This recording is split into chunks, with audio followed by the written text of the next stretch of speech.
مشاہد صاحب جی مجھے یہ لگتا ہے کہ ٹھیک ہے ابھی ہم گرم ہیں اور یہ ساری چیزیں تازہ تازہ ہیں، لیکن پاسٹ کو اگر دیکھیں تو ہوتا یہ ہے کہ پھر وہ کہتے ہیں اچھا ابھی ظاہر ہے ہمسائے ہیں، سروائیو بھی کرنا ہے تو مٹی اس سے بھی زیادہ میں سیریس آپ کو 2-3 مثالیں دیتا ہوں. جی آپ کو یاد ہوگا 90s میں جب آپ بہت زیادہ فعال تھے اس لیول پہ، کوئٹہ اور کراچی میں مجاہدین خلق کے ٹھکانوں پہ حملہ ہوا تھا پاسداران کا، وہ اس سے کہیں بڑی کارروائی تھی. اس کے بعد سے جو پراکسی وار ہے اور اس میں بہت ساری چیزیں جو ہیں وہ پکڑی جاتی تھیں اور لوگ اور ان کے بیانات سب موجود ہیں، سعودی عرب اور ایران کا جو ڈرامہ چل رہا تھا وہ سب موجود تھا. لیکن مسئلہ یہ ہے کہ اس کے ساتھ ہی ساتھ ہم مجبور ہیں، گیس پائپ لائن بھی چل رہی ہے، ہمارا جو گلف کے حوالے سے کوآپریشن ہے اس کی مجبوری ہے، اور سب سے بڑی ہے کہ افغانستان میں کاؤنٹر بیلنس جو ہے اس کے لیے ظاہر ہے کہ ایران کے بغیر تو کام نہیں چل سکتا. تو ہوگا یہ کہ وہ جو ہوتا ہے ہاٹ اینڈ کولڈ، اور اس کے بعد ہوگا کہ اچھا یار ٹھیک ہے.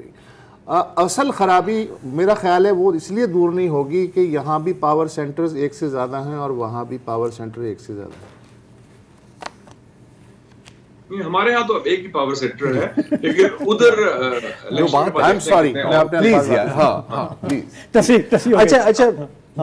پہلے تھے اور وہ اب ہائیبرڈ پلس ہو گیا، اب وہ نہیں رہا. لیکن ایران میں یہ جو کمال کی بات کی خان صاحب آپ نے، 1987 ایران نے ہٹ سکواڈز بنائے پاسداران کے.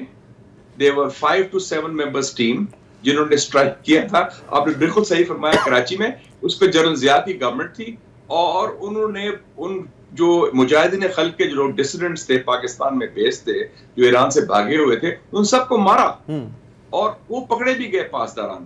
جنرل ضیاء نے فیصلہ کیا کہ یہ ہمارے تعلقات خراب ہوں گے، ان کو خاموشی سے واپس کر دیا جائے. اور آئی ریمبر کہ اس وقت انہوں نے خامنائی کو بلایا تھا پاکستان، آپ کو یاد ہوگا جولائی 86 میں جب پیک تھا افغان جہاد کا، ہم امریکہ سے بڑی قربت تھی.